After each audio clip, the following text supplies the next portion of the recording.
And are you ready to get started? Yeah, I'm ready. Well, hello, folks. This is the Apologetics Academy, which is a webinar series that I run often on Saturdays, bringing on different scholars and thinkers from across the theological and philosophical spectrum to present on topics of interest to Christians, especially those that pertain to whether or not Christianity is true. And we're also interested in exploring social and moral issues as well, which is going to be the focus of our discussion today. Usually we have a special guest speaker followed by an open floor Q&A, discussion, dialogue. And we're very honored to have with us today Dr. Calum Miller. He is a pro-life advocate, and he's going to be talking to us about the subject of abortion. So I'm going to hand over to Calum, and he'll take it from here. Thank you for being with us. Great, thank you. Let me just share my screen so that we can see the PowerPoint.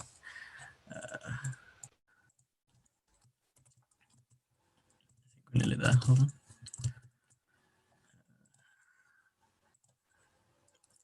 Okay, can you see that? Does that work? You can, yep, and then you can make it, you can put it in presenter. There you go. Perfect. Okay, well, yeah, thank you to everyone who's come. I guess you haven't come very far, presumably, for most of you, but thank you for tuning in.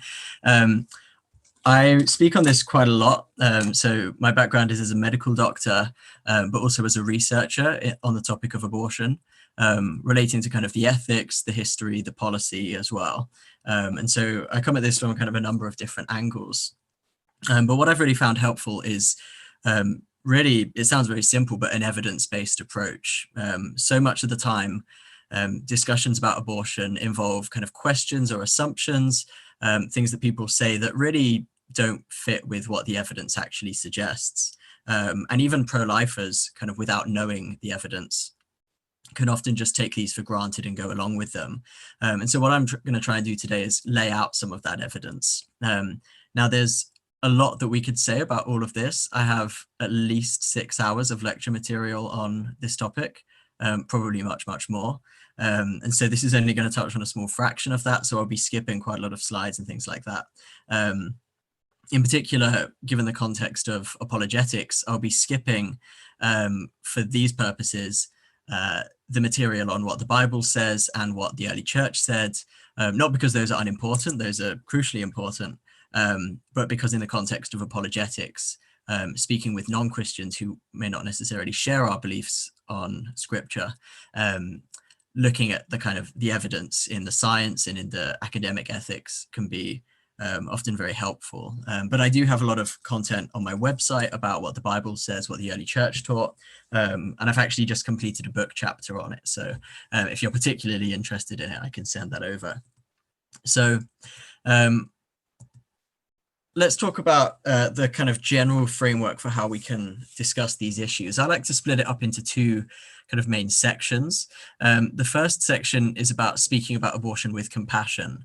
And this is obviously something that's centrally important. In apologetics generally, we're commanded to season our words with grace, with kindness and gentleness and respect. And the same is true here, especially on a particularly sensitive subject. But there are particularly a particular few reasons why speaking with compassion on the topic of abortion is particularly important.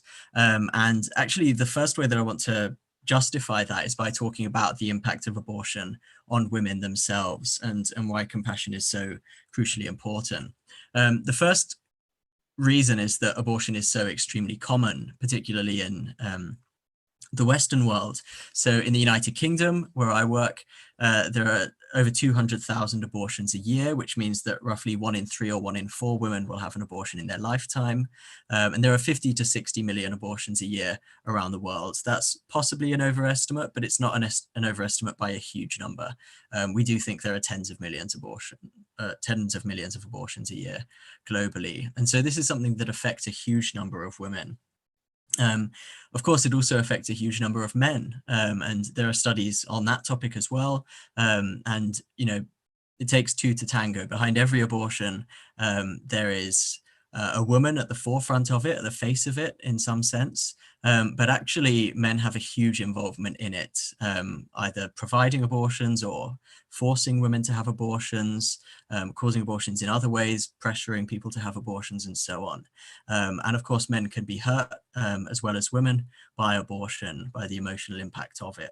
But it's an extremely common thing, which means that we have to remember basically every time we speak about it, if we have any kind of audience of a reasonable number of, well, you know, a moderate sized audience, is actually quite likely that someone will be directly involved or will have been directly involved with an abortion in some way.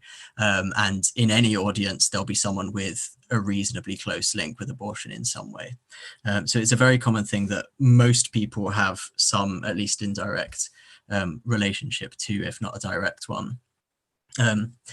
The pro-life view is often kind of framed as being kind of on the side of the unborn, the side of the fetus. And often we portray the abortion debate as a debate between two different sides, one of which thinks that the woman has priority and one of which thinks that the unborn child has priority. Now, there's a sense in which that is true, but that's actually a very limited sense.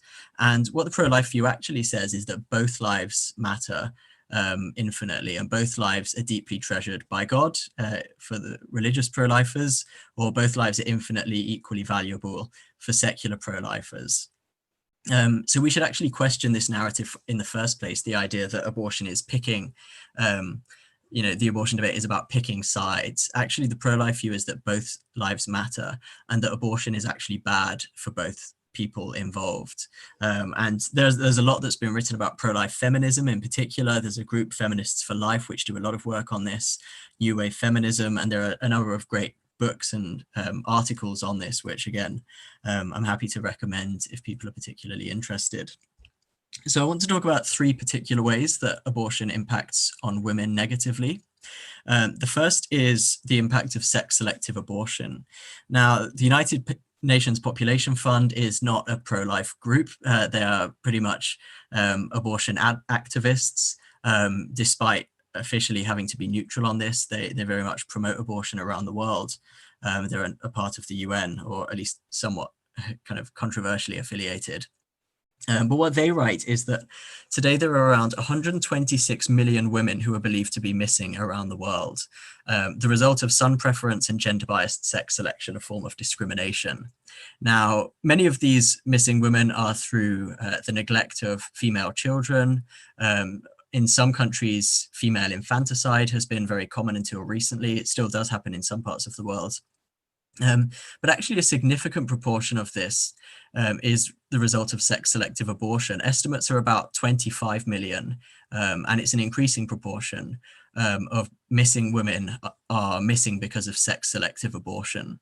There are about 1 million to 2 million women who have their lives prematurely ended relative to men each year, and it's now estimated that half of the missing women each year are missing because of sex-selective abortion. People having abortions because they found out in the womb that the child is a girl.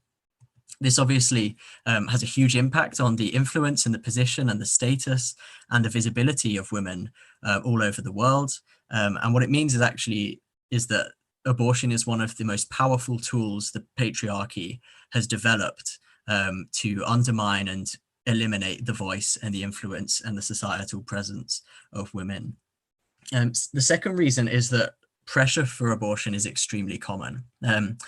This comes in so many different forms. It can be very hard, coercive pressure, or it can be soft, subtle societal pressures like financial pressures and so on. And sometimes these kind of hard and soft pressures come together in quite complex ways.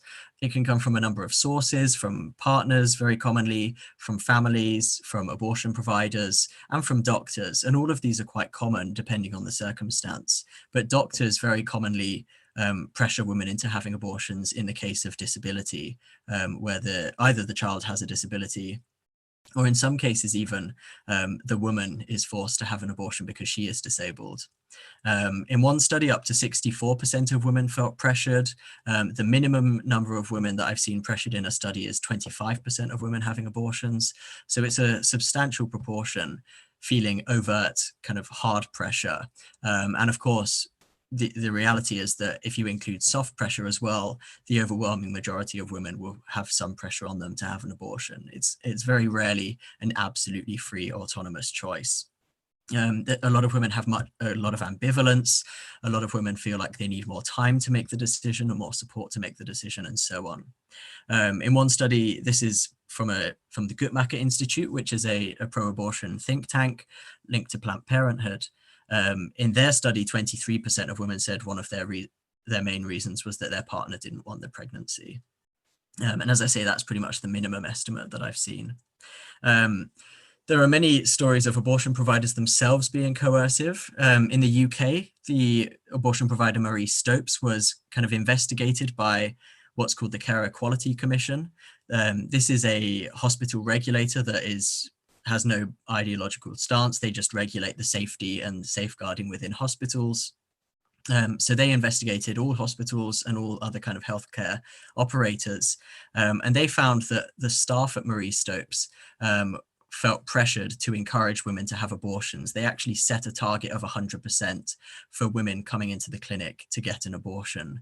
And actually they had a policy that if a woman decided she didn't want an abortion and went home, they had a company-wide policy of ringing the woman back up to try and convince her to have an abortion. The CQC also found attempts to give women abortions without their consent, for example, on children and disabled people. They found that the staff were not able to take consent. They didn't know the risks, and they pretty obviously didn't know the risks or anything. They couldn't consent patients, and nevertheless, they were trying to give children and disabled women abortions before properly consenting them.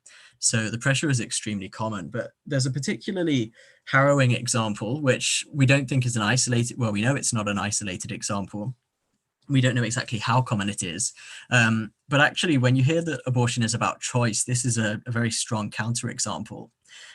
This was just last year in the UK. It was a woman who was in her 20s and she was 22 weeks pregnant, which means the child actually had a decent chance of surviving outside of the womb if it was delivered or by cesarean or induced labor at that point. So this was a viable child, and the woman was in her 20s. She wasn't a child, but she did have what was called a mild to moderate learning disability. She was perfectly capable of thinking, of speaking, of communicating. It wasn't a very severe learning disability, but she did have a mental age lower than her biological age. And in fact, she could clearly express that she wanted to keep the baby. And what happened was, and the mother, I should say, was a midwife and said that she would help to look after, sorry, the mother of the woman was a midwife and said that she would help to look after the baby. The social worker said that they think it's fine for them to have the baby. There were no insuperable social concerns. So everyone thought that the woman should have the baby. The doctors disagreed. They didn't see any medical issue. They just thought this woman, because she's disabled, is unfit to raise a child, and tried to force her to have an abortion. Because the woman and her family obviously refused, as you would in the situation, the doctors took her to court, where they asked a judge to allow them to force an abortion on the woman.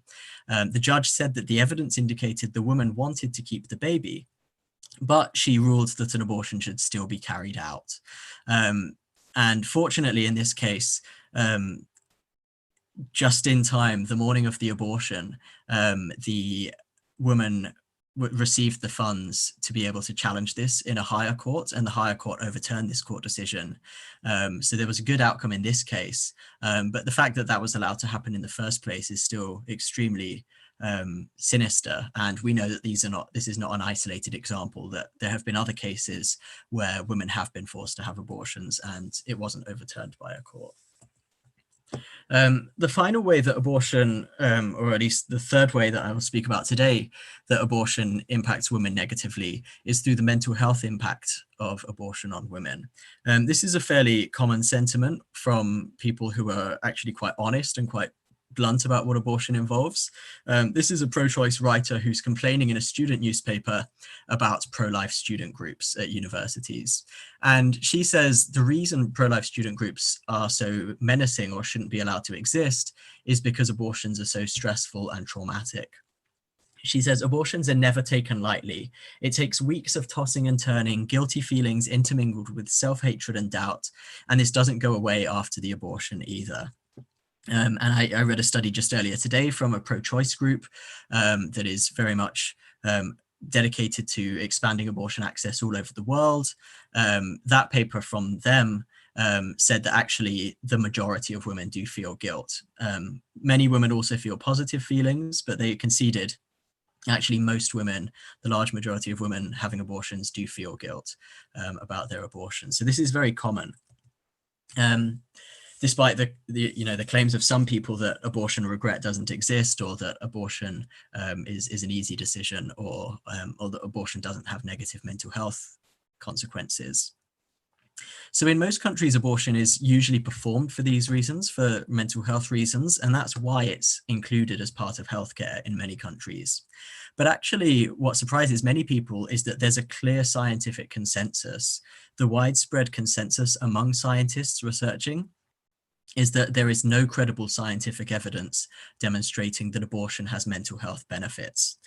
This is from David Ferguson, who is, or he passed away recently, sadly, but he was probably the leading researcher in the world on abortion and mental health. He was also pro-choice. He said very openly, I think women should have access to abortion. I think it should be completely legal. But he said, if you look at the science is very clear that there's no scientific evidence demonstrating that abortion has mental health benefits. And you can't justify abortion on the mental health reasons. You have to justify it some other way. And he thinks that's possible. As I say, this is pretty much uncontroversial. So every major review on this topic has either said that abortion has no impact either way on mental health, or abortion has negative mental health impacts. So not a single kind of credible authority, not a single major review of this topic has concluded that abortion has mental health benefits. There are 5 recent major reviews from the last 15 years or so. 3 of them say that there's no link between abortion and mental health, and 2 of them say there's a negative link. One of those 2 is David Ferguson, who, as I say, is the foremost, or was the foremost researcher in the world on this topic. He is pro-choice. His studies have been ranked by the other reviews as being the best studies in the world. And so he was widely regarded as the world authority on this topic. And his review, which is the most recent up-to-date review in 2013, concludes very clearly that there is a negative link, or at least there's suggestive evidence of a negative link between abortion and mental health. Now, of course, much of this is impacted by the Academy and how the Academy responds to evidence like this. And the Academy is extremely biased against these sorts of results. This is partly based on anecdotal experience, which you can take or leave. But actually, there's a really concrete piece of evidence, which is that David Ferguson himself, who is pro-choice, actually, when he was going to publish one of his studies, his own government asked him not to publish it. They said his results should not be published, not because the methodology was wrong, or because the data was bad, or because it was incorrect, but because they were worried about the political implications, because he was saying that abortion does have negative mental health impact.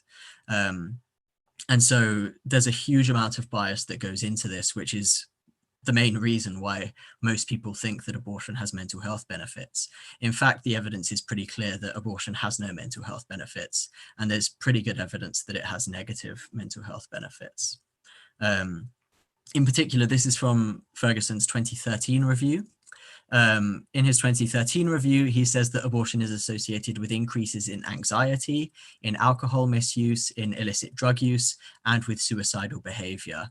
And actually, particularly for suicidal behavior, the evidence is pretty strong. And actually, for suicidal behavior, the evidence is even agreed on by the other reviews, which say in general, there's no link between abortion and mental health. You're just as likely to have mental health consequences, whether you have an abortion or keep the baby.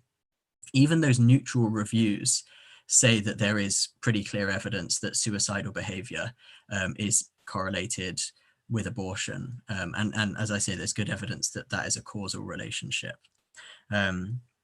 So as I say, most abortions in the developed world are technically for mental health reasons. Of course, the reality is that we have abortion for any reason at all in most developed countries, but the formal reason that's put on the approval forms is mental health, at least in the UK. And actually, even when you look at late abortions, so abortions after 20 weeks, the large majority of abortions after 20 weeks are still for these mental health reasons, essentially abortion on demand. So sometimes you will hear the claim that late abortions are only for very serious reasons, like saving the woman's life, or because the child has a fatal condition.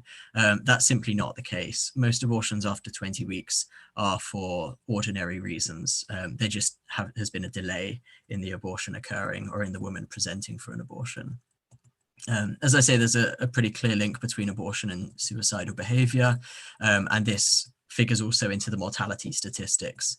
So actually the mortality rates after abortion are significantly higher, primarily because of the increased risk in suicide. I won't go through the evidence on the history of abortion. One thing that we can talk about is the distribution of abortions. As I say, the narrative around these is very frequently misleading. There's often the suggestion that most abortions are for pretty serious reasons. And, when pro-lifers make their case, they often hear the objection first and foremost, what about these difficult cases like the woman's life is at risk, or the child has a fatal condition, or some other reason like that. And so it's helpful to have a sense of the reasons the majority of abortions occur. As I say, there are 200,000 a year in the UK. That's 1 in 3 women in their lifetime. Fortunately, the UK keeps pretty clear documentation about the reasons for these abortions. And so we don't have to kind of trust controversial studies. We can actually just look at Department of Health data. And Department of Health data is pretty clear that 98% of abortions are for physical or mental health reasons. And actually, when you look at the data kind of in more detail, it says explicitly, pretty much all of these, 99.8% of those abortions are for mental health reasons. So effectively 98% of abortions in the UK are for mental health reasons. And mental health is interpreted extremely broadly. And in the UK, it can include sex-selective abortion. So for example, if someone says, I don't want a baby girl and I want to have an abortion, they will simply be asked, would having a baby girl affect you emotionally? And if the person says yes, then that is enough for an abortion to be legal on those grounds. So it really is abortion on demand, including for sex-selective abortion. And we know that sex-selective abortion does happen in the UK. Almost the entirety of the remaining abortions, the remainder of the other 2%, the other 3,000 or so, but this number is increasing, are for what's called in the law serious handicap.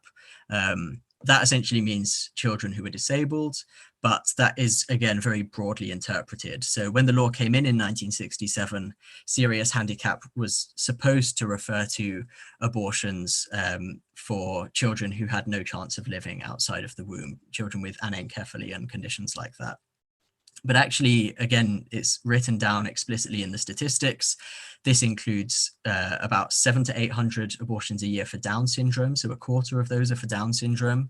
And even a certain number of them are for cleft palate and cleft lip. And that's a fairly routine trend each year. There are 10 to 15 abortions for cleft palate and cleft lip in the UK. Indeed, even at the late stages of pregnancy, in the second half of pregnancy, and to give you a kind of benchmark, 22 weeks is roughly the time of viability now for the child. After 20 weeks, when the child is very clearly developed and is only a couple of weeks away from viability, even after 20 weeks, there are 3,000 abortions a year in the UK.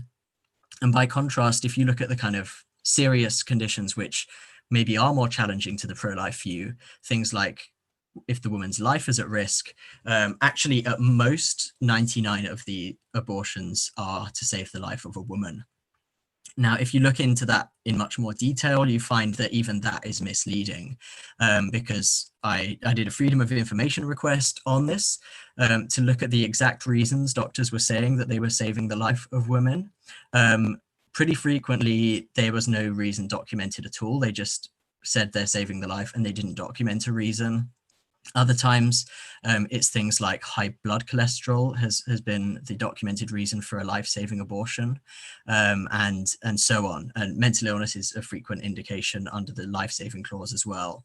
And so there are lots of these are really conditions where abortion is not necessary to save the woman's life. So 99 abortions a year in the UK at the very, very most are life-saving. In fact, the number of life-saving abortions is far, far fewer than that still. So it's a tiny, tiny proportion. It's far less than 0.01%. And again, I can send the data on that if necessary. As I said, sex-selective abortion is legal in the UK, and this is an article from a pro-choice legal scholar at Oxford, Kate Greasley, where she argues that in UK law, sex-selective abortion is clearly legal. The Independent, which is by all accounts a pro-choice newspaper, is also very clear on this. They say actually there's good evidence that they say it's illegal. In fact, the reality is it's legal.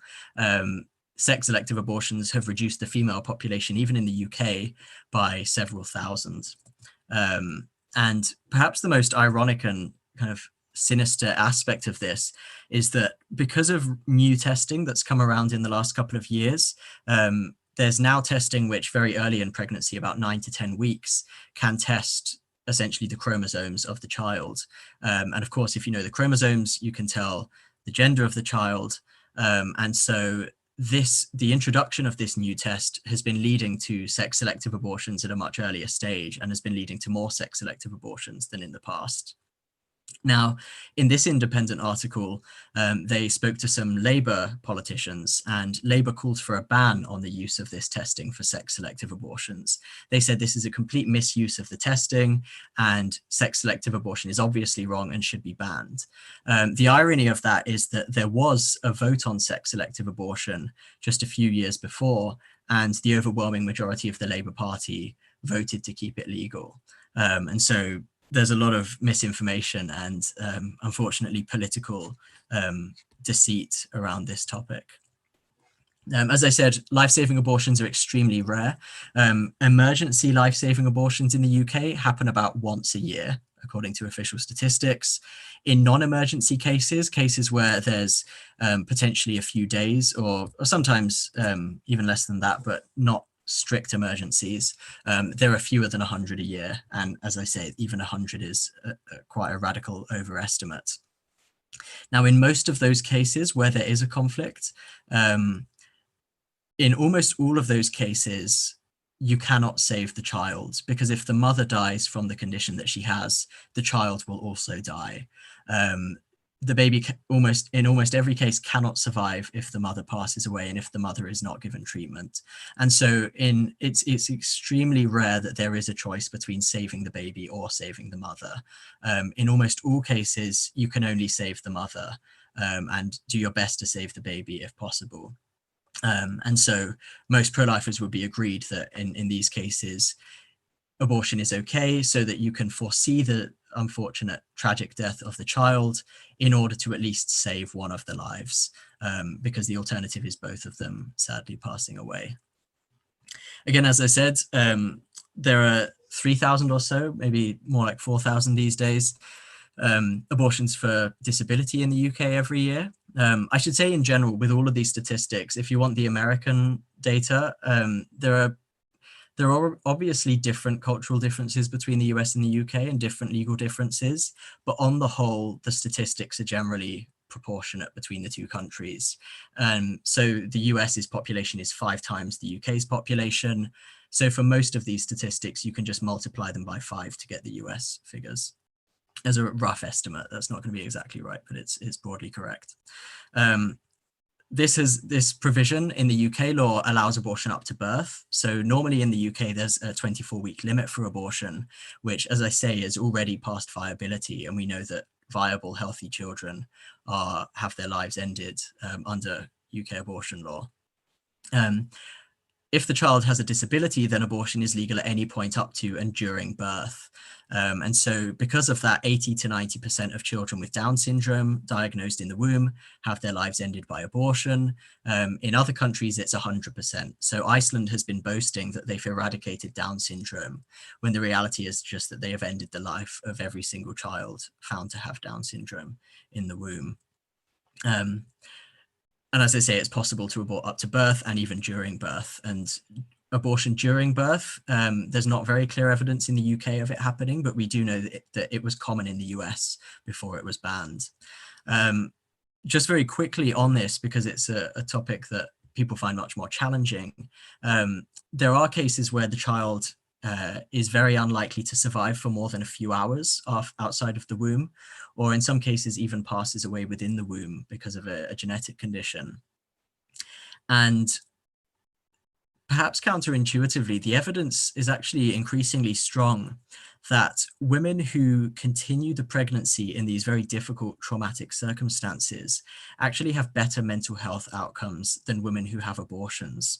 There are studies that directly compare those two groups. So the bottom reference, Heidi Cope at Duke University, compared these two groups of women and found that women who continued the pregnancy after a life-limiting diagnosis for their child had better mental health outcomes. Another study by Charlotte Wool just 2 years ago found that 98% of parents who are in the same position of a fatal fetal anomaly, 98% of parents say that they had no regrets at all about keeping the baby and about continuing the pregnancy.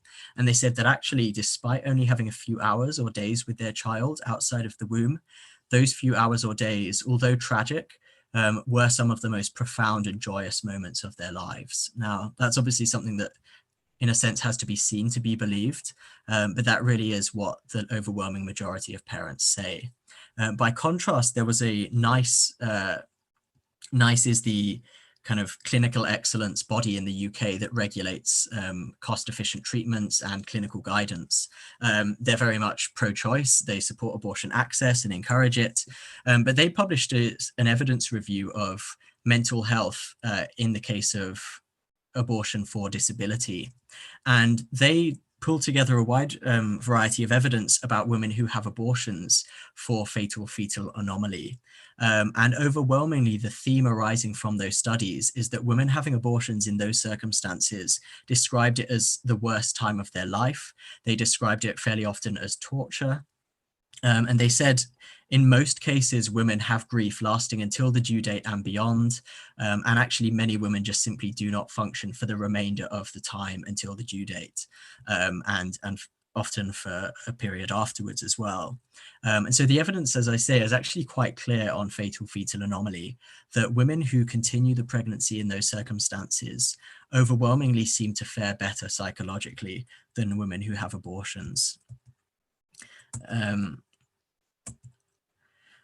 Some of the questions that quite frequently come up are to do with, I guess, the social elements of abortion and the economic impact, and the question of whether pro-lifers will be willing, for example, to look after children born if a woman is denied an abortion.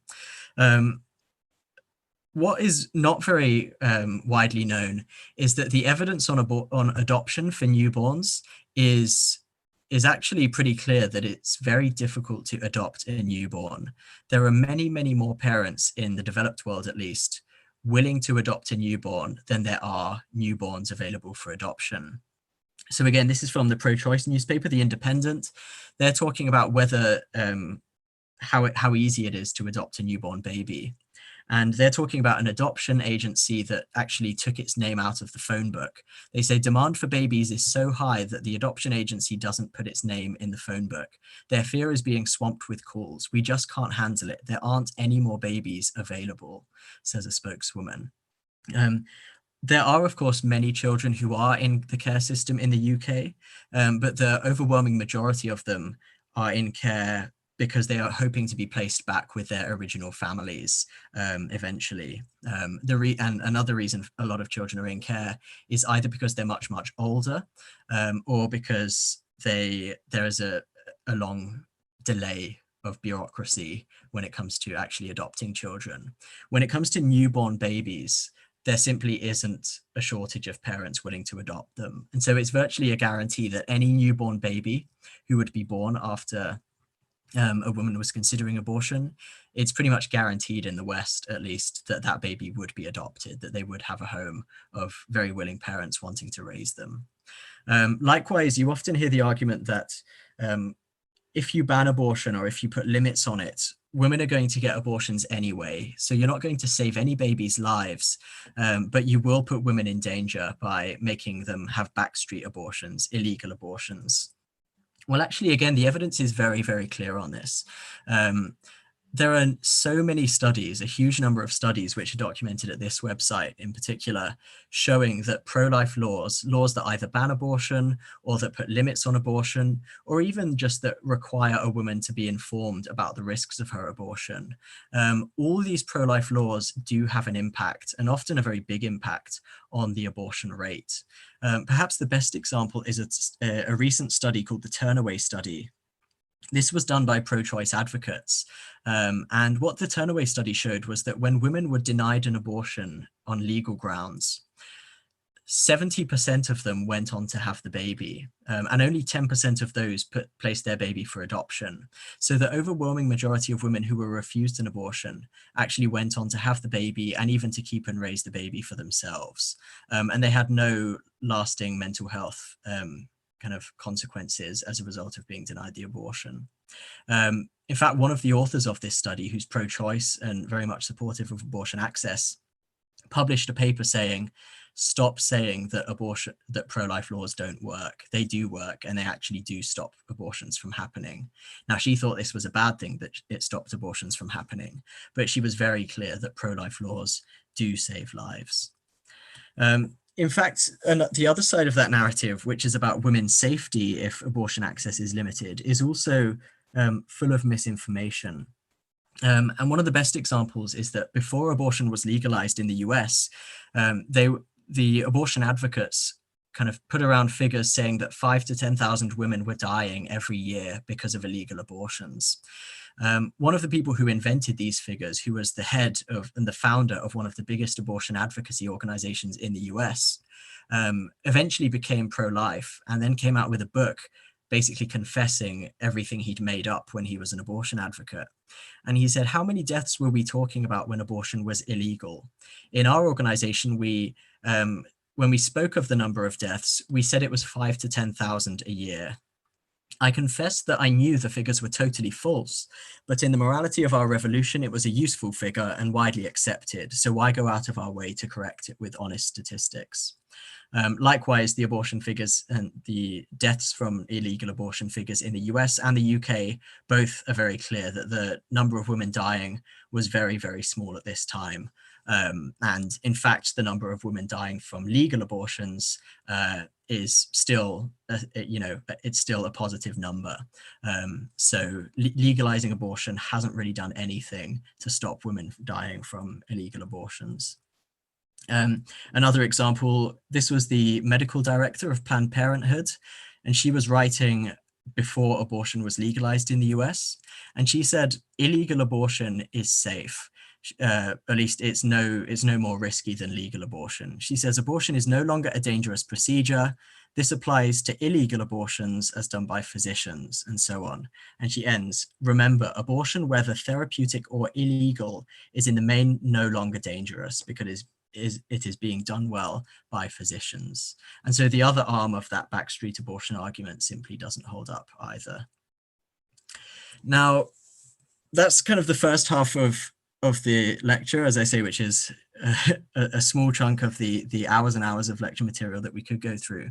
But I want to quickly touch on the second element of how we need to speak about abortion, which I think is with clarity and with candor, and above all with truth about what abortion actually entails. Because again, this is very frequently hidden from the wide majority of the population. A good example of how abortion is often euphemized is looking at a couple of stories from The Independent, my favorite pro-choice newspaper. A few years ago, they were talking about a woman in Northern Ireland who had been sentenced for abortion. And they said that this woman has been sentenced for the crime of abortion in the UK.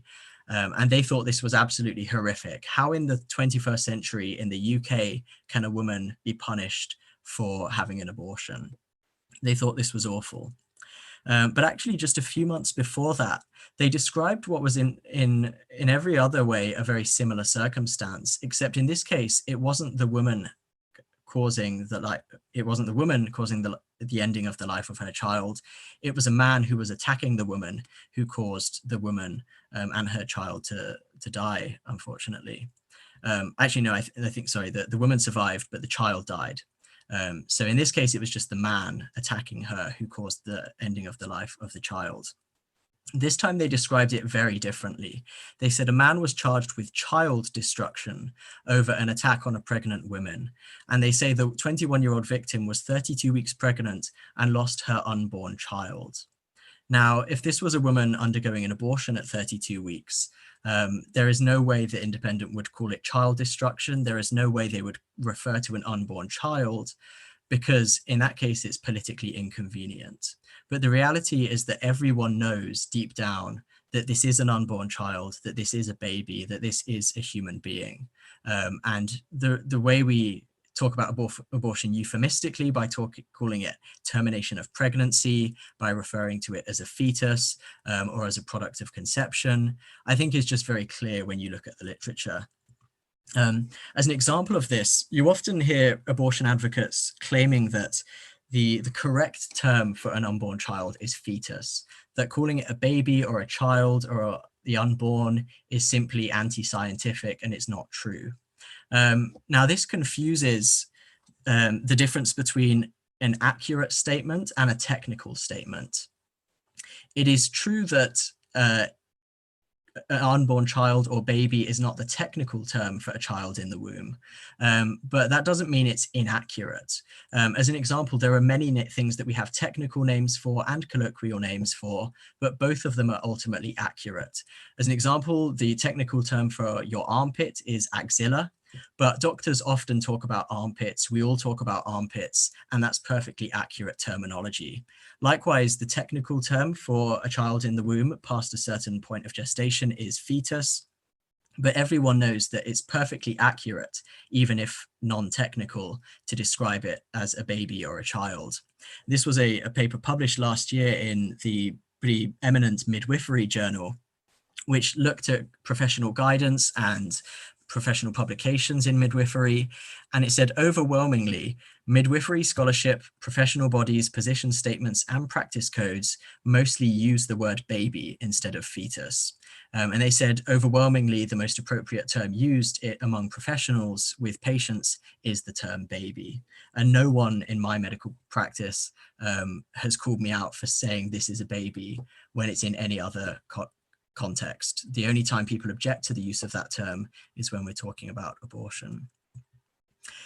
This is just to say that when we're speaking with people, my position is that pictures and descriptions of abortion and videos of abortion can sometimes be appropriate. I don't think they're always appropriate, and I think there are some people for whom they shouldn't watch a video or see a picture of an aborted child. But that's not to say they're always inappropriate. I actually think it's very important and very powerful that people do know the truth. So all I would recommend is that if you do want to show someone a picture of an aborted child or a video going through abortion, you ask someone's permission first. And if they give you permission for you to show them, then do go ahead and show them. It can be very powerful. The main caution I would say is showing them without giving them any warning or without preparing them at all or asking their permission. So this is just something to search. You can search abortionprocedures.com, which has a good set of videos explaining abortion by a former abortionist who knows exactly how it occurred. Abortionprocedures.com is very helpful for going through that. There's actually pretty clear evidence, again, in embryology about the development of the child in the womb. And I'm just going to give you a few facts. This is far from everything, but a few facts that are not commonly known about development in the womb. One of these is that the human heart actually begins to beat about 3 weeks, possibly even less than 3 weeks after conception. This is from a journal publication by a group of cardiovascular researchers at Oxford, and they say very clearly the human heart is one of the first organs to form. By the end of gestational week 3, passive oxygen diffusion becomes insufficient, and thus the fetal heart becomes vital for oxygen and nutrient distribution. The initiation of the first heartbeat via the primitive heart tube begins at day 22. And actually, a team from Oxford University has suggested that it might be even earlier than that. Through experiments in mice, they actually concluded that the first heartbeat in humans may well be as early as day 16 after conception. Likewise, the evidence on brain development is surprising. The brain has begun to take shape by 4 to 5 weeks after conception, and it's electrically active from a very early point as well. Indeed, the most recent evidence on fetal pain and fetal consciousness, just come out a few months ago, involved the world's authority on fetal pain, who is pro-choice and previously said fetal pain is not possible until the 3rd trimester. This world authority on fetal pain has now changed his mind and said there's good evidence that the fetus feels pain from as early as 12 weeks. And of course, to feel pain, it has to be conscious. And of course, some scientists think that consciousness is possible even earlier than 12 weeks. Certainly there's active neural activity from a much earlier point than 12 weeks, probably from 6 weeks or so after conception, possibly earlier. Just as a very good example of this scientific consensus about human life, you often hear the claim that we don't know when life begins, that we don't know when a human being begins to exist, that it's a kind of philosophical question or a religious question, or it's just your personal belief. This is a very helpful study that completely debunks that idea that there's any controversy about it at all. So Steve Jacobs at the University of Chicago interviewed several thousand biologists around the world, and he said, when does life begin? When does a human being begin to exist? 95% of them said it begins at fertilization. And interestingly, he even divided them up by their political affiliation and their opinion on abortion. And he showed that even the overwhelming majority of pro-choice biologists said that life begins at conception. This is simply not anything that's in significant dispute among biologists. And that's a helpful study to help show that. Just finally then, in terms of the reality of abortion, I'd say, I guess, if you're particularly sensitive on this topic and you're particularly you don't want to hear about how abortion is carried out, that's absolutely fine. Please do mute your audio for maybe 3 minutes. And yeah, look away. I'm not going to show any pictures or any videos, but I'm just going to describe what abortions involve. I should say from the start that the procedure I'm describing is not the majority of abortions. So the procedure I'm describing is used from around 14 weeks in pregnancy and is a surgical abortion.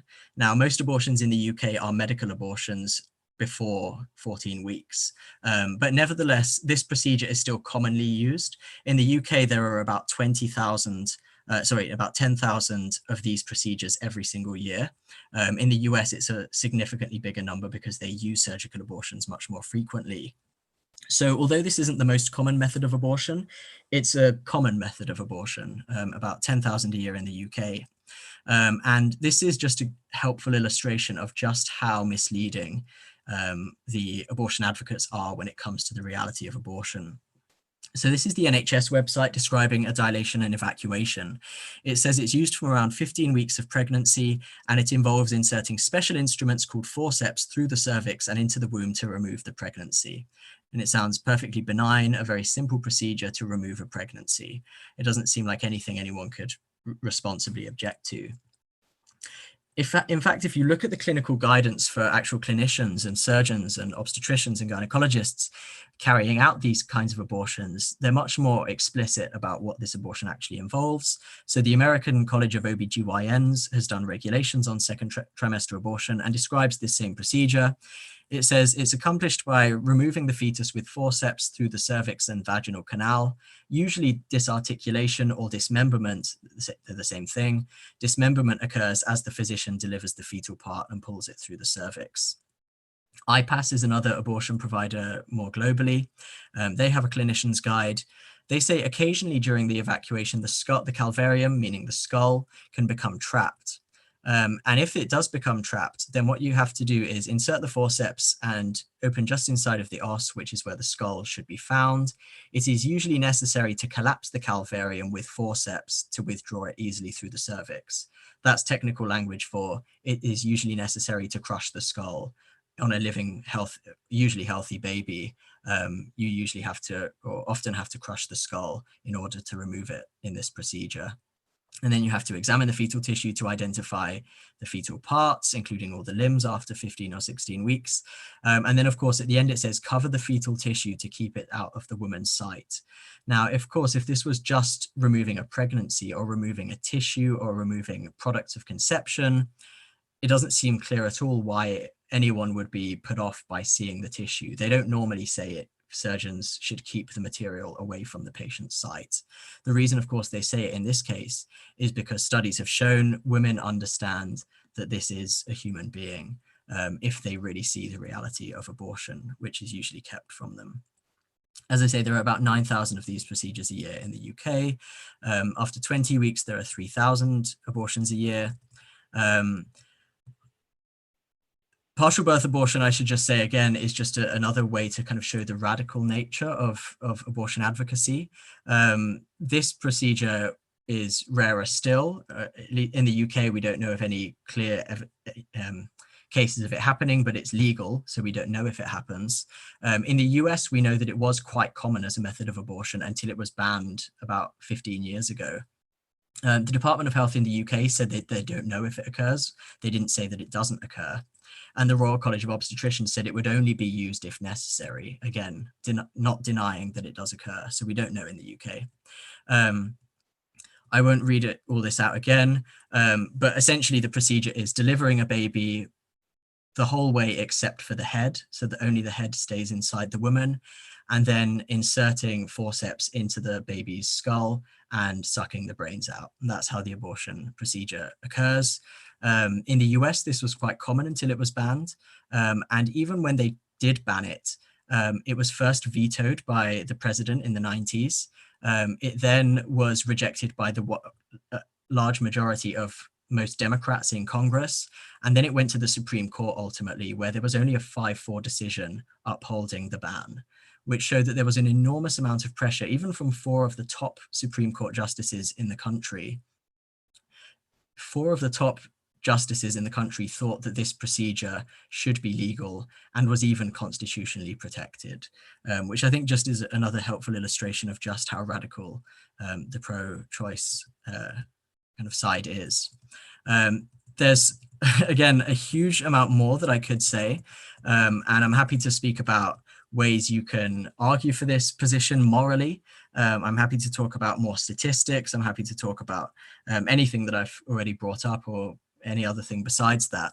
But I've already gone on for quite a while, so I would love to open it up for questions now. I'm very grateful for your patience in listening to all of this, and particularly in your patience in listening to some of the more difficult parts of that presentation. But as I say, I do think that the truth and candor about abortion is crucial if we're going to see justice and protection for both women and their unborn children. I think people will have a right to know the reality. As a medical professional, I have a duty to ensure that people know the truth about procedures that they might undergo.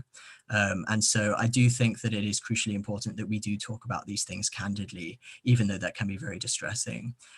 So all of that to say, I do appreciate if any of this was very difficult to hear, or if anyone was very sensitive. I'm sorry for any offense that I might have caused. And please do talk to me to let me know how I could express it more sensitively in future. But thank you so much for your patience in the meantime, and I'd love to open up for some questions now. Thank you. Well, thanks so much, Calum. That was really eye-opening, insightful, and helpful. So thank you. Folks, this is the interactive portion of the program. If you'd like to ask a question, you can do so by clicking the Q&A button and submitting your question. You can submit it anonymously if you wish. And you can also, if you are so inclined, click the raise hand button. I will be happy to promote you to be a co-panelist so you can ask your question verbally in a live way as well. We have a few questions that have already been submitted. Let me take a hand from Sean. Um,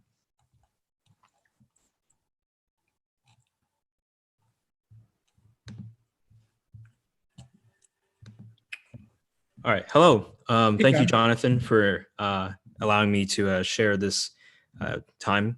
And also, Dr. Miller, thank you for your presentation. So I wanted to just ask a few questions because I think that sometimes when you present like a scientific case against abortion, or you explain the case that life begins at conception, you're often accused of having kind of like a scientism approach to ethics, right? So someone might say, oh, you've demonstrated maybe scientifically life begins at conception, but there's still plenty of arguments like from bodily autonomy and so forth to say, well, that's not enough. So I'm wondering, like, what more would you add into the case against abortion? Yeah, that's a very helpful question. And actually it links quite closely to the question that I see in the Q&A section about kind of the ethical arguments against abortion. Of course, nothing I've said shows that abortion is wrong in itself, or should be something we should oppose or try to restrict or limit or reduce the numbers of. But actually, I think that whole background of data and evidence is a helpful, I guess, background and context for then looking at the arguments. And the argument that I most frequently give is actually very simple based on this. And it uses two premises that are very difficult to dispute. Those two premises are every human being is equal, has the same value, has equal rights, and so on. And the second premise is fetuses are human beings, or embryos are human beings. As I say, but it seems like both of those premises are very difficult to dispute. Most people will not deny that all human beings are equal. That's kind of a foundation of Western moral thought. And most people, if you ask them that question first, will say, of course, I think all human beings are equal. And that can get you onto the most important question then, which is just, is a fetus a human being? Now, the reason some people disagree with this idea is really because they're confusing the idea of a human being and a person. They're saying, sure, maybe that, yeah, I get the fetus is like a biological human being, but I don't think it's a human being that has rights. And so it's not a person. And they try and make that distinction. But this does become confused sometimes. So a lot of people genuinely do say, I don't think a fetus is a human being, and biologists don't know. And so that the survey that I mentioned earlier is helpful for just showing actually biology is very clear. Fetuses are human beings. And if you believe that all human beings are equal, then you have to believe that fetuses likewise are equal. And if fetuses are equal to the rest of us, then it means that they also have a right to life. They also deserve an opportunity to live. They also deserve protection from the law and from people around them, and so on. So the way this is normally rejected in the academic literature is to deny the first premise, to say that, and so people in academia know that fetuses are human beings. They know that this is a human being biologically. They say there's no doubt about that in science. What they say is being a human being doesn't give you a right to life. In order to have a right to life, you have to have a certain ability or capacity, or you have to have an achievement. It's what you could call the abilities and achievements criteria for moral value or for gaining rights. And so people who say this in academia say that killing newborn children is fine. Infanticide is okay. Killing disabled people is okay in some cases because they don't have particularly advanced mental abilities. And what this kind of shows is that if you base human value on something like mental ability or developmental level or something like that, it's very difficult to justify the idea of human equality, because all of us have very different capacities, abilities, different levels of development, different mental abilities. And so if you justify human value on those grounds, then it seems that humans aren't equal, because we do differ in our capacities and our abilities. And actually, ethicists do say this. They say, yes, actually, we do agree, human beings are not equal.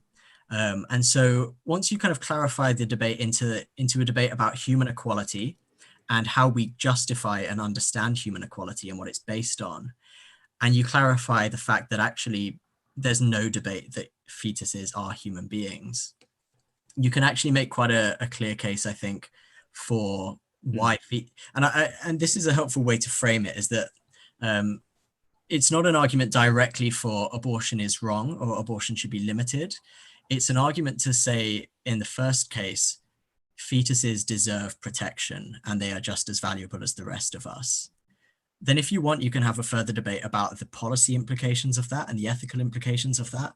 But the first point you have to get to is fetuses are equal and therefore they deserve protection. And what does that protection look like? How can we go about protecting them? That's probably the most helpful way that I've found for trying to explain the ethical implications of what I've spoken about. Yeah, well, I'm also pro-life as well, and I'm inclined to think that, ultimately the pro-life case has to come down to like a debate on metaphysics, on your ultimate view of what the grounding of rights and so forth. So, you can't necessarily do that in just a 40-minute presentation. But another thing I wanted to ask you about was really kind of what I think is the strongest argument for abortion, or the moral permissibility of it. So, obviously you're familiar with Judith Jarvis Thompson's violinist analogy. And I think the method of most academic philosophers in moral philosophy is reflective equilibrium, where you posit an intuition, you form it into a principle, you test the principle in certain cases, and then you see if you're in harmony with your intuition and the outcome of the principle in question, right? Mm-hmm. And at least with Thompson's case, right, when she makes this violinist argument and uses several other principles, like she shows that even if she concedes that a fetus is a person, a human being with full rights, she would say something like, personhood does not secure one's claim to another person's body. That's the sort of argument that Thompson would raise. And of course, like traditionally or often pro-lifers will attack or claim that the violinist analogy is disanalogous to some extent. Yeah. I'm not sure if that's the best way to attack Thompson's approach, because it seems as if, she just needs to kind of have this generally plausible story about claims upon the basis of, with the analogies. I think there's a connection that at least holds up there, which makes it so hard to deal with, So I was just wondering, how would you approach that question? Yeah, so this actually is possibly one of the most influential papers in philosophy ever. It's one of the few papers in philosophy that actually does gain traction in the popular sphere. The idea, for those who are not familiar with the violinist argument, is Judith Jarvis Thompson argues, even if you believe that the fetus is a human being and a person with rights, being a person and having the right to life doesn't give you a right to hijack someone else's body to survive. And so she gives an example of, suppose you find yourself kidnapped and you're hooked up to a violinist, and the violinist is dependent on you for their survival. They're using your body to survive. What Thompson says is it's okay to disconnect the violinist, because even though the violinist is a person and is a human being and has the right to life, they don't have a right to hijack your body to sustain their life. That's the general gist of it. Now, there are a number of different responses to this, so maybe I'll just give a few different ones very quickly and give some ideas of where to look further for a bit more information on these. The first response is to say, actually, it's not clear that you can disconnect the violinist. And actually, there's a really good paper by a feminist philosopher, Gina Shelton, who says, actually, if we take seriously our responsibility to vulnerable people, and we take seriously our commitment to looking after people in vulnerable positions, and in particular, if we take seriously the feminist ideal, which is that vulnerable people need to be protected, and that we need to go out of our way to sacrifice some luxuries we have in order to look after the vulnerable, she says that feminist principle actually can give you a pro-life argument against Thompson, because it says, in the same way that feminists agree that powerful people should give up some of their luxuries to look after the vulnerable women, likewise, powerful people should in some sense give up some of their luxuries to look after vulnerable unborn children. So that's one response. Other responses have tried to pick holes in the analogy and to say that the cases are just not comparable. There are a number of ways in which this is the case. So the first is that the violinist is a complete stranger, whereas the unborn child is your son or daughter. And normally your obligations to your children are much more serious than your obligations to complete strangers. So if you imagine that you were kidnapped and hooked up to your child, it suddenly becomes a lot less obvious that you should be able to unplug them and allow them to die. Another kind of disanalogy, at least for most abortions, it doesn't count for every abortion, but for 99% of abortions, in the case of pregnancy, in 99% of cases, the woman has done something kind of by choice that has put her child in a vulnerable position. Whereas in the violinist case, you're just kidnapped and you didn't do anything to the violinist in the first place. You didn't harm them or wrong them. You didn't make them vulnerable, and you're just kind of taken to look after them. So there's a clear disanalogy there, which again, if you transport it to the violinist case, suppose that you were responsible for the violinist needing your body. Suppose that you were drink driving, for example, and you knocked the violinist over and destroyed their kidneys, and they needed your kidneys to help survive for a few months. If you were responsible for them, then it seems like you have much more of an obligation to them. And then there are a number of other responses, but the last one I'll mention very quickly, because I think it's the most persuasive actually, is that there's a huge difference between allowing to die and killing. So this has been developed by, again, a pro-choice legal scholar, Kate Greasley. She actually spends half of her book by Oxford University Press arguing against Thompson. She says, abortion clearly is an instance of killing. And if it is an instance of killing, then both ethics and the law are completely clear that you cannot kill the child. A helpful example of this actually is in a Supreme Court judgment by the UK just a couple of years ago. What the Supreme Court Justice said, Lord Mance is pro-choice. He thinks there's actually a human right to abortion in some cases. But what he said is that if the unborn child has a right to life under human rights law, abortion cannot be legal, abortion cannot be permissible, because killing is never permissible other than extreme circumstances. And so he effectively gives an argument in his Supreme Court judgment against Thompson there, because he says abortion is clearly killing, and killing is very different to allowing someone to die. So that's a kind of survey of the reasons people have given. There are some other ones as well, but that's a kind of overview of how people have responded to Thompson. Let me maybe ask just like a few more questions, and then I'll be done, and I'll let the other people ask their questions. If we can move on to other questions, and then you can raise your hand later and come back with your other question. Could I just do one quick question, and then I'll be done? Promise you. A quick question. All right. So a lot of women I know are really, hostile towards the pro-life position, and they see like three guys right talking about abortion right now, and they feel as if like we're trying to control them. There's a lot of fear, a lot of rhetoric. How would you go about reassuring women that the pro-life movement is not disingenuous? Yeah, so I think one of the helpful ways is kind of begin to do what I did at the start of the lecture, which is to say I don't think this is a debate between the unborn children and their mothers. I don't think this is like a battle between them. I actually want to see both of them succeed and flourish, and I'm on both of their sides. And then you can give those three ways in which abortion is harmful to women. One other thing you can do actually is note that in surveys, there's a pretty consistent trend that pro-lifers are more likely to be women. Almost invariably in surveys, women are actually more pro-life than men are. And there's a bit of nuance that you need here, which is that women are probably more likely to say they're pro-choice. If you just ask the kind of vague question with no nuance, are you pro-life or pro-choice? Women are probably more likely to say pro-choice. But if you actually dig in deeper to that and say, what do you think the limits on abortion should be? Do you think there should be a limit at 12 weeks or 20 weeks or birth? Do you think that women should have to undergo counseling beforehand and all these other kind of pro-life ideas? It's pretty clear that every single time women are more pro-life. They support more restrictions on abortion than men do.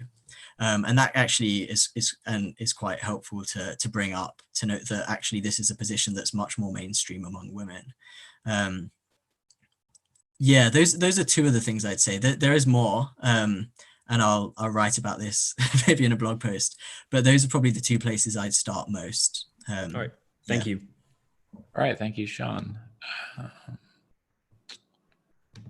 Okay, we've got a few submitted questions, so let's maybe go to those. And in the meantime, if anyone else wants to come up to the panel, then feel free to raise your hand, and I'll promote you to ask a live question. And if you're following the YouTube live stream, then you can also ask a question by submitting it in the live chat on YouTube as well.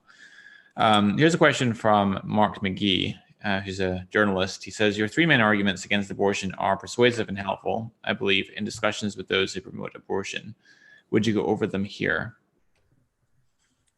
Yeah, sure. So the first one I think I gave just before, which is really just all human beings are equal and fetuses are human beings, and therefore it follows that fetuses are equal to the rest of us.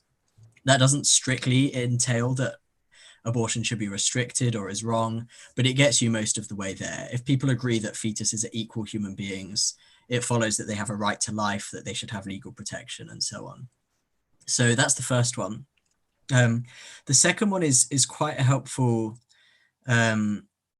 way to kind of, I guess, win people over quite gradually, which is if you compare fetuses with newborn babies, what you can do is you can say, if fetuses and newborn babies are equal in every relevant way, if they have the same kind of characteristics or attributes in every morally relevant way, then they have the same rights. Now that seems to just be an unassailable kind of idea in ethics, that if two things are morally alike in every morally relevant way, then they should have the same rights and they should have the same kind of moral status. What you can then say is that actually it does seem that fetuses and newborns are alike in morally relevant ways.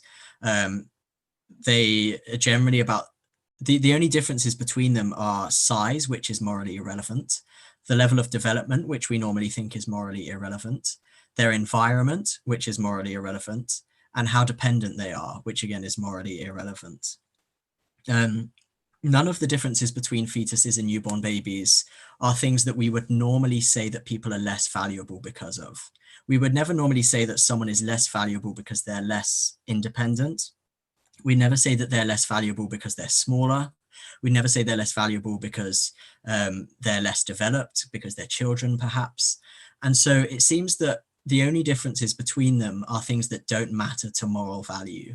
And if that's the case, then fetuses and newborn babies have the same moral value.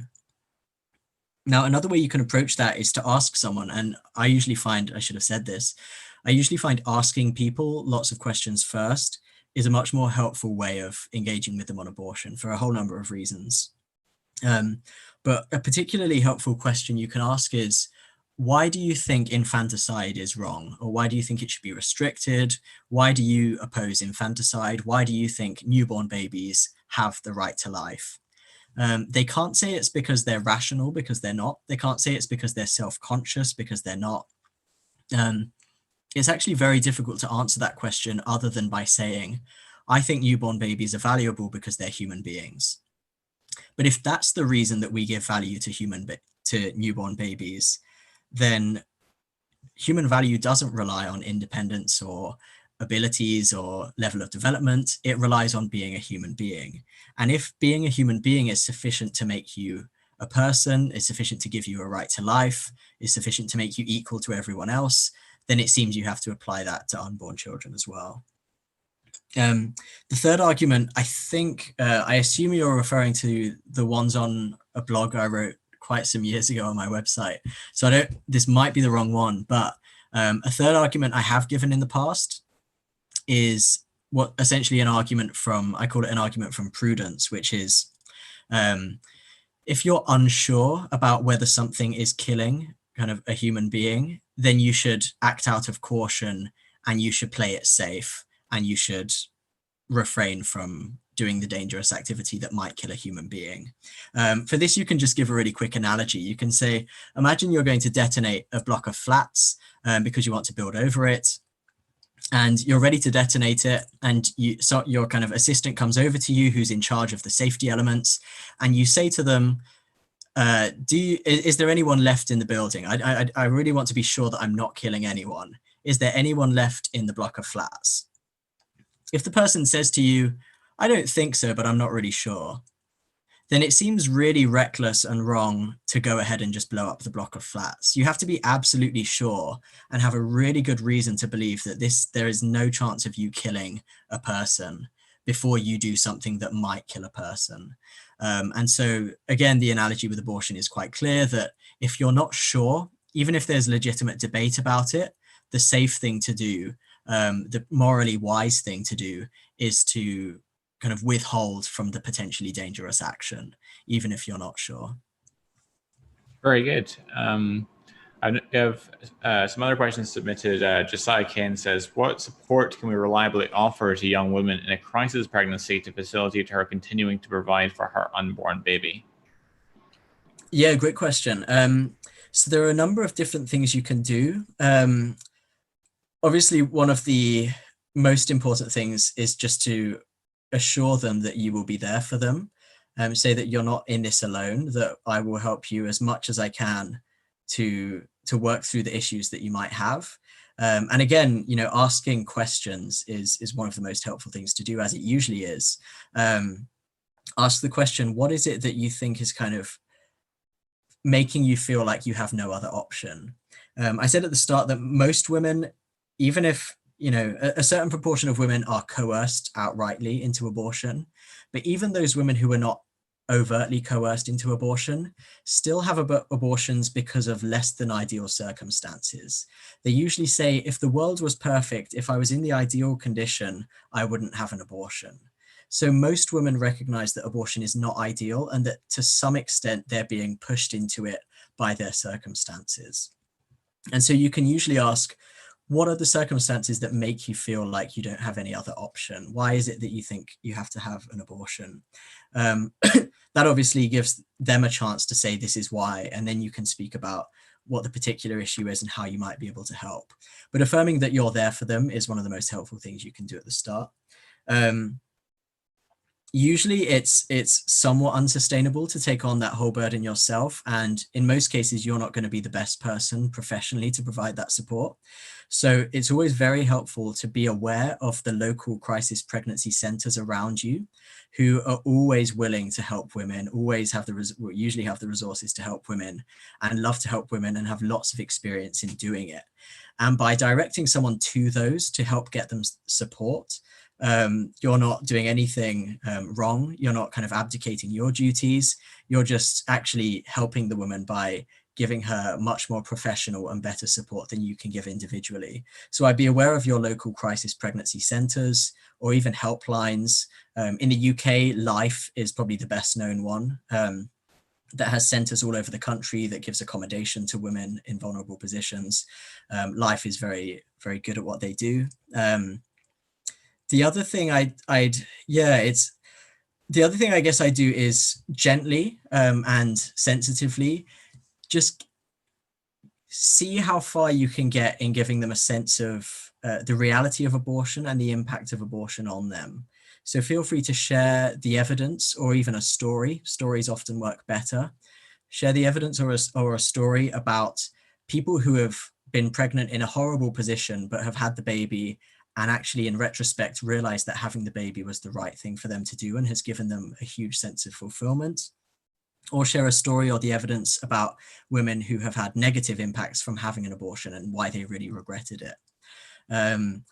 The other thing, again, potentially that you can do is gently and sensitively talk to them about the reality of abortion. Say, well, do you know how your baby has been developing at this stage? Do you know when its heart begins to beat, when its brain begins to be active? Do you know what abortion involves? And just sensitively begin to explore if they've been made aware of what it involves. Because actually, The reality is that many women having abortions are simply lied to about what it involves and actually really regret not being told. Women often want to know the reality.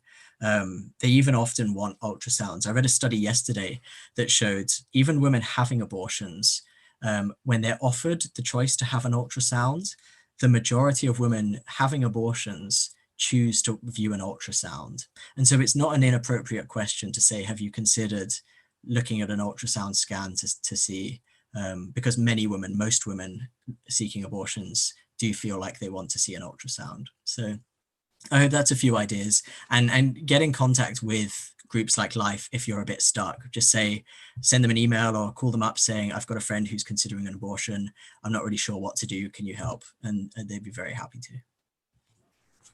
Excellent. Here's a question that came in from YouTube. Aiden says, what is the best response to someone who defines person as someone who has intentional conscious lives? Yeah, I guess that's a bit of a tricky one, just in the sense that I'm not sure exactly what's meant by an intentional conscious life. If you mean not just conscious, but someone, you're a person if you're conscious and you have like desires to do something or intentions to do something. Really, I think this is to some extent the main approach that academic philosophers who support abortion go to. They say that moral value is based on having a certain cognitive ability, like being self-conscious or forming desires. So Michael Tooley, for example, says your moral value is based on having desires or the ability to form desires. Invariably, philosophers who do go that direction end up endorsing infanticide. They say because newborn babies and actually toddlers, up till the age of maybe 3 or 4, children just don't really have much of a cognitive apparatus. They don't have much of a sense of self-consciousness or self-awareness. They might not be able to form very kind of clear desires. And so philosophers pretty much invariably endorse infanticide and the killing of very severely disabled people on the grounds that newborn babies and disabled people or very disabled people can't form conscious intentions. Now, obviously, this is essentially a rejection of human equality, not just for those people, but for all people. It's very difficult to justify equality if that's your grounding for human value. The only question then remaining, because most people, if you point out these implications, will say, of course, I oppose infanticide. And in surveys, almost everyone opposes infanticide. The question is, what can you say to people who just bite that bullet and say, actually, I'm fine with infanticide. I think we should have infanticide. I think we should be allowed to kill severely disabled people because they don't have conscious intentions. If they're biting that bullet, it can be difficult to argue with them. Probably the best place I direct you to, if I can say in a less than humble way, is a paper that a couple of colleagues and I have written called Beyond Infanticide. It's in a journal called The New Bioethics. Beyond Infanticide addresses these philosophers like Peter Singer, Michael Tooley, Jeff McMahon, who say that infanticide is okay. And what we argue there is that if you say that there's no right to life for humans that lack a certain mental ability, that also justifies not only killing them, but it justifies a huge range of human rights abuses against them. Things like live medical experimentation, farming them, just creating humans that you can farm for organs, and a number of other things. It's a very dystopian paper. It's a very morbid paper. But academic bioethics is ultimately a morbid field and a dystopian field. And so if you are getting into that question of, the territory of infanticide and, is it possible that we don't have a right to life until we're 3 or 4 years old even? If you're getting into that territory, then that paper I think would be really helpful at looking at even more unpalatable implications of that view. And as an example of that, I actually spoke to Jeff McMahon, who endorses infanticide, about this. And I gave one of the examples in that paper, and I said, how can you explain the wrongness of this action performed on a newborn baby? And he actually sort of did slightly change his tune. He said, I do think that's wrong. I don't think you should be able to perform that on a newborn baby, even though I think you should be able to kill a newborn baby. And so those examples just do seem to have a bit more weight, even among people who think that infanticide might be permissible for those reasons. Excellent. Here's a question from an anonymous attendee on the Zoom. It says, Jeff McMahon raised an argument a few years ago that the following two propositions, one, humans are moral equals, and two, humans are superior to animals, conflict. What generally happens is that to defend two, we mention cognitive capacities or consciousness. However, this response is, as you cited, in tension with one. So how would you defend one and two, or do you defend both one and two? Yeah, so just to recap that, premise one is, or kind of theory one is, humans are moral equals. I definitely believe that. And theory two is humans are superior to animals. And again, I definitely believe that as well. So I would defend both of those. I don't think those propositions are in tension. In fact, I think they fit together quite naturally. If humans are moral equals and they're essentially infinitely valuable, then it seems to follow quite naturally and directly that humans are morally more valuable than animals. So in that case, I'm not entirely sure what I'm supposed to be defending, in the sense that humans being moral equals is something that the wide majority of people in the world believe, or at least claim to believe. And it's something that, people can always deny if they want to, but that's quite a big bullet to bite. And I think most people would at least think it's a reasonable intuition that humans are moral equals. Ultimately, all kind of moral thinking, or a huge amount of it, comes down in some way or another to moral intuitions. Moral intuitions are not an inappropriate place to get moral beliefs. In fact, everyone pretty much relies on them for their moral beliefs. And so I would defend the idea that humans are moral equals, both by intuition and because I think there's good evidence for Christianity, and I think Christianity teaches human equality. So that's two ways you can justify that first premise. And then, as I say, I think it follows just very naturally that humans are morally more valuable than animals. The only reason you might think animals are more morally valuable is because some animals have more cognitive abilities than some humans. But if you reject the idea that human value is based on mental capacity, then that argument for the superiority of animals kind of disappears. So I'm aware that I might have missed the kind of intention of that question. I'm more than happy to address it again by email or however else, if I have missed what that question was getting at. But I don't think there's even a prima facie tension between those two ideas. But I'm happy to follow up by email if that doesn't make sense. Okay, when I posted the link to this webinar on the Facebook group Unbelievable on Facebook, I got a comment from someone that you may want to respond to. I'll read it out. This is from Jessica. She says, pro-life is just a propaganda term for anti-choice. Calling the striving for forced reproduction pro-life is like calling Roundup pro-nature. For some reason, people who don't understand the Bible believe it more than the rest of us, and they also tend to be anti-choice because they don't understand the first thing about abortions. Someone responded saying, anti-choice is just a propaganda term. You realize that, don't you? The old pot calling the kettle black. And her response to that was, pro-life is very anti-life. As you know, it's about ruining lives and making women die. The movement is rather strong in the US, which correlates with the horrific rates at which babies and their mothers die in the US. It's actually part of some sort of death cult, obviously, as all it is pro-forced reproduction. In other words, the fact that the whole movement is about forcing women to reproduce can be expressed with the simple concept of anti-choice. Because letting them choose what to do with their own bodies would, of course, be about respecting some fundamental human right. But that's not how forced reproduction works now, is it? Any comments in response to that?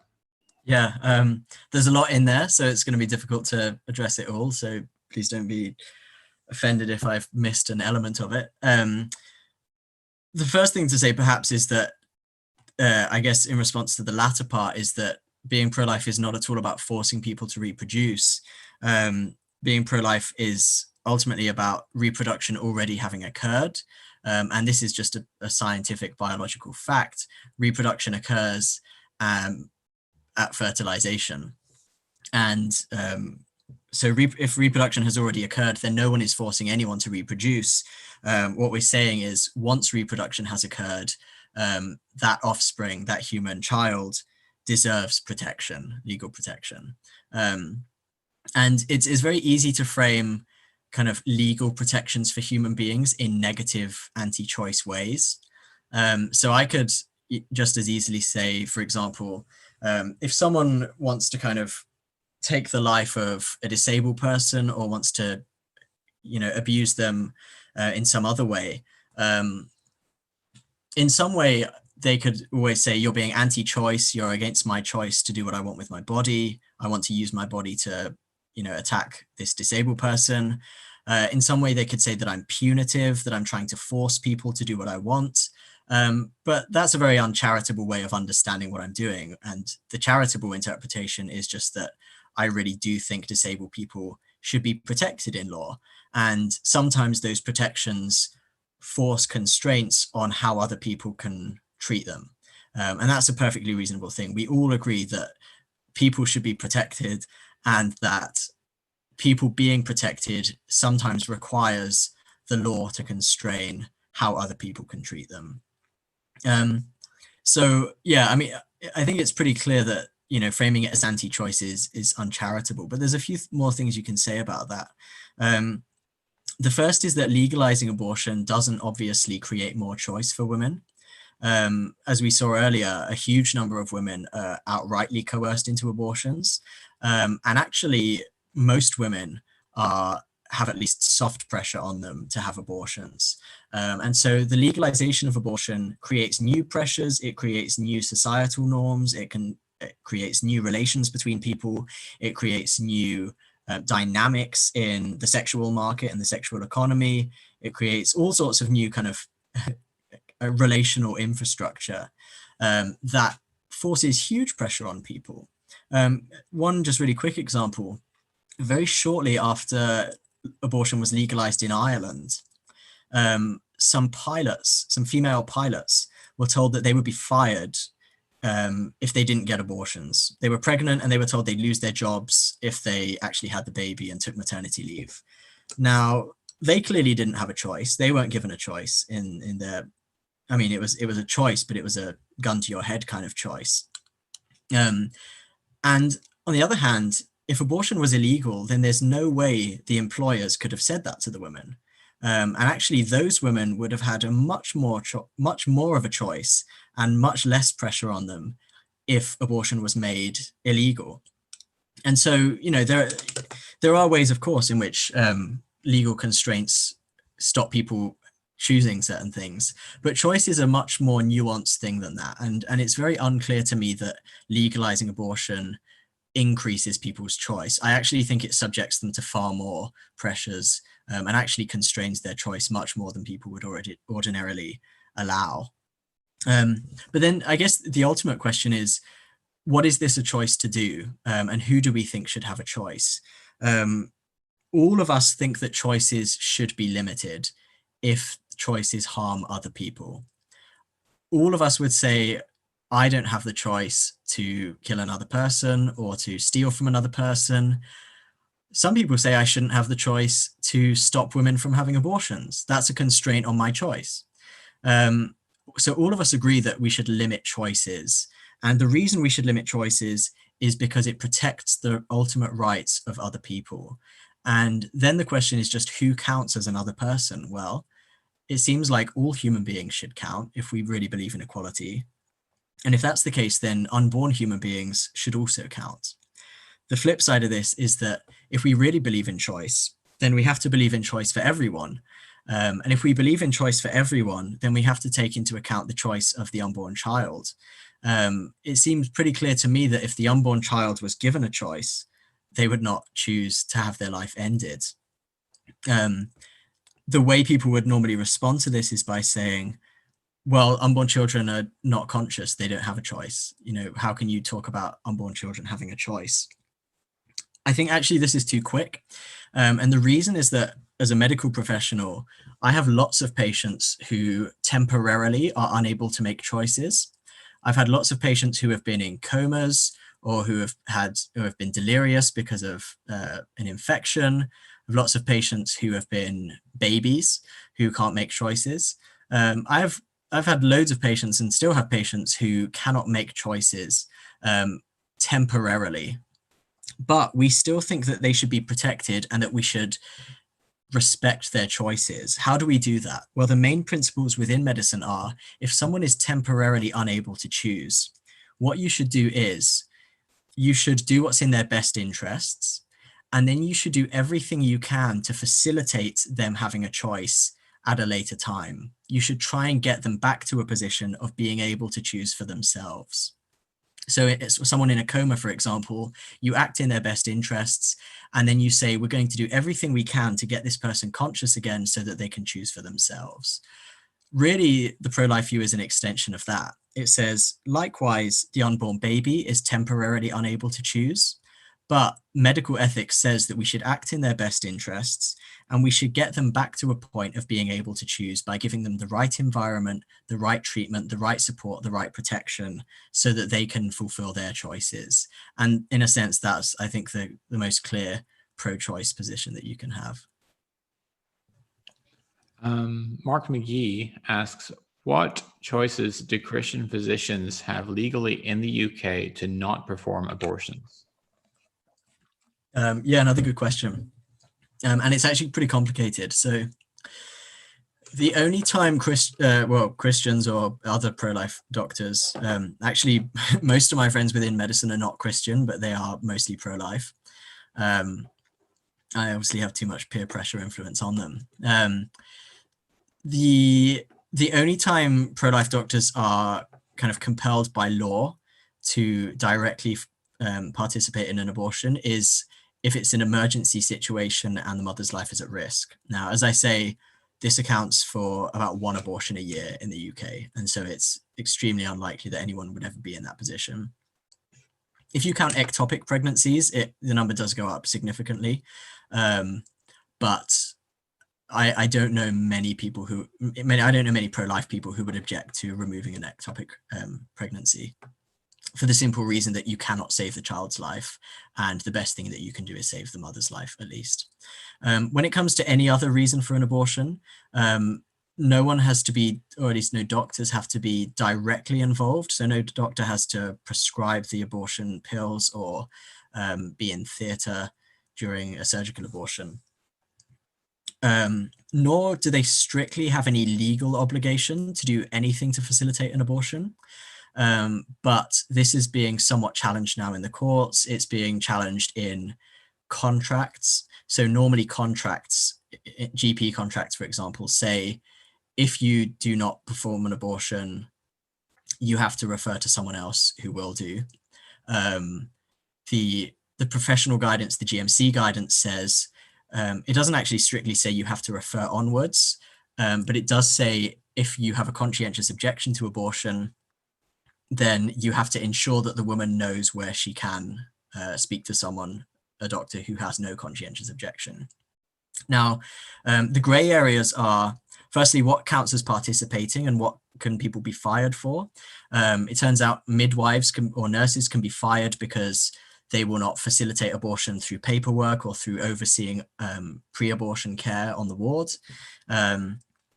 That the Supreme Court upheld the firing of 2 midwives on those grounds. And the gray area for doctors particularly is, can they refuse an abortion on clinical grounds?